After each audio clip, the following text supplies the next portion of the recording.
क्या आपने कभी सोचा है कि एक लेजेंड को जब पुरानी और घिसी पिटी स्क्रिप्ट मिलती है तो क्या होता है। आज बात करेंगे अनिल कपूर की लेटेस्ट फिल्म सूबेदार की।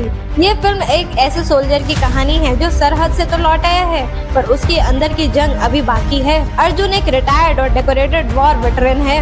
अर्जुन अपनी बेटी श्यामा यानी राधिका मदन के साथ एक नए शहर में सेटल होने की कोशिश कर रहा है पर रिटायरमेंट का मतलब पीस नहीं होता बॉस। यहाँ सिस्टम पूरी तरह सड़ चुका है। फिल्म का बैकड्रॉप है इंडियन हार्टलैंड जहाँ इलीगल सैंड माइनिंग माफिया का राज चलता है। बस यहाँ से अर्जुन का इनर डेमन बाहर निकलता है। अब वो रिटायर्ड सोल्जर नहीं बल्कि एक हंटर बन चुका है। अनिल कपूर 60s में होने के बाद भी एक्शन में जान फूंक देते हैं पर स्क्रिप्ट उनका साथ नहीं देती। डायरेक्टर सुरेश त्रिवेणी जिन्होंने तुम्हारी सुलु बनाई थी यहाँ थोड़ा भटक गए हैं। ओवरऑल सूबेदार एक ऐसी फिल्म है जो सिर्फ अनिल कपूर के फैंस के लिए है जो उन्हें हर हाल में एक्शन करते हुए देखना चाहते हैं। लेकिन क्या ये जंग ऑडियंस को पसंद आएगी। मूवी की शुरुआत होती है अर्जुन मौर्य से जिसे प्ले किया है हमारे एवरग्रीन झक्कास एक्टर अनिल कपूर ने। अर्जुन एक रिटायर्ड और डेकोरेटेड वॉर वेटरन है। अर्जुन अपनी बेटी श्यामा यानी राधिका मदन के साथ एक नए शहर में सेटल होने की कोशिश कर रहा है पर रिटायरमेंट का मतलब पीस नहीं होता बॉस।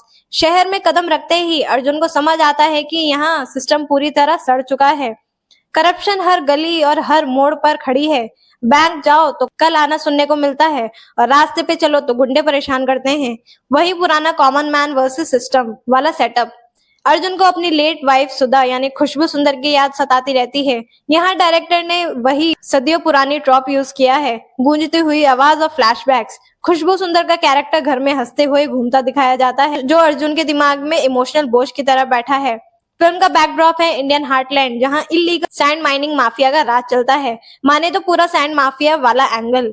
इस माफिया का लीडर है प्रिंस यानी आदित्य रावल जो एक बदतमीज और बिगड़ा हुआ अमीर बाप का बेटा है।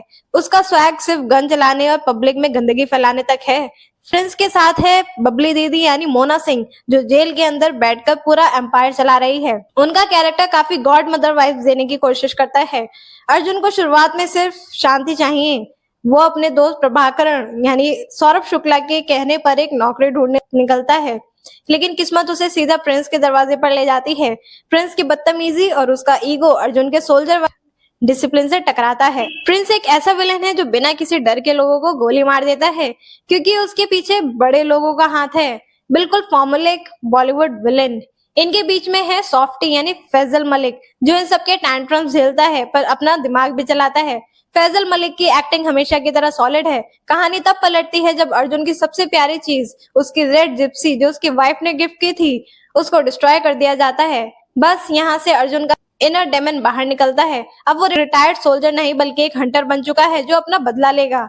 फिल्म में एक्शन तो है पर वही पुराने तरीके का। अनिल कपूर 60s में होने के बाद भी एक्शन में जान फूंक देते हैं पर स्क्रिप्ट उनका साथ नहीं देती। दूसरी तरफ श्यामा की अपनी एक लड़ाई है। वो कॉलेज में बुलिंग झेलती है पर डरती नहीं है। उसमें भी अपने बाप का खून दौड़ रहा है। राधिका मदन को एक कबड्डी प्लेयर दिखाया गया है पर आयरनी देखिए पूरी फिल्म में वो एक बार भी कबड्डी खेलते हुए नहीं दिखती। बस उनके कपड़ों और चेहरे पे मिट्टी लगा दी गई है ताकि हमें लगे कि वो ग्राउंड से आई है। ये थोड़ा अजीब और सुपरफिशियल लगता है। मूवी का सेकंड हाफ हीरो और विलेन के ईगो क्लैश के बारे में है। प्रिंस गुस्से में पागल है और अर्जुन डिसिप्लिन के साथ अटैक करता है। प्रिंस की बहन बबली दीदी उसे बार बार वार्न करती है पर प्रिंस तो प्रिंस है। वो सिर्फ चिल्लाना और माइंडलेस वॉयलेंस करना जानता है। फिल्म में पिसिंग का एक अजीब और बार बार होने वाला सीक्वेंस है जो रन टाइम को खामखा लंबा खींचता है और थोड़ा डिस्गस्टिंग लगता है। डायरेक्टर सुरेश त्रिवेणी जिन्होंने तुम्हारी सुलु बनाई थी यहाँ थोड़ा भटक गए हैं। स्क्रिप्ट में वही पुरानी बातें हैं जो हमने 90s की फिल्मों में देखी हैं। अनिल कपूर की परफॉर्मेंस सोलफुल है। वो एक वुंडेड मैन के दुख और एक सोल्जर के गुस्से को अपने चेहरे पर बखूबी दिखाते हैं। 25 साल पहले उन्होंने नायक में सिस्टम साफ किया था और आज सूबेदार में भी वही कर रहे हैं। बस इस बार उनकी रफ्तार थोड़ी धीमी है। आदित्य रावल ने कोशिश तो अच्छी की है पर उनका कैरेक्टर एक कैरिकेचर बनकर रह गया है। वो गुस्से में नाचते हुए नजर आते हैं और अजीब हरकतें करते हैं। मोना सिंह जैसी बेहतरीन एक्ट्रेस को वेस्ट किया गया है। उनका कैरेक्टर कोल्ड है पर उसकी कोई गहरी बैकग्राउंड स्टोरी या ग्रोथ नहीं दिखाई गई। फिल्म का म्यूजिक और बैकग्राउंड स्कोर थोड़ा ग्रिटी है जो हार्टलैंड के माहौल को सेट करने में मदद करता है पर कुछ यादगार नहीं है। एक्शन सीक्वेंसेस फंक्शनल है। कुछ जगह पर अनिल कपूर का स्वैग देखकर मजा आता है लेकिन प्रिडिक्टेबल स्क्रीन प्ले एक्साइटमेंट मार देती है। सिनेमाटोग्राफी अच्छी है।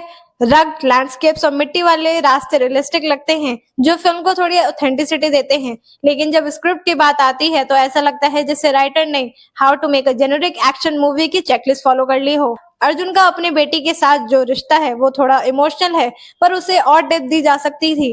राधिका को एक्टिंग का ज्यादा मौका नहीं मिला। श्यामा का कैरेक्टर सिर्फ इसलिए रखा गया है ताकि अर्जुन की वीकनेस और उसकी मोटिवेशन को जस्टिफाई किया जा सके।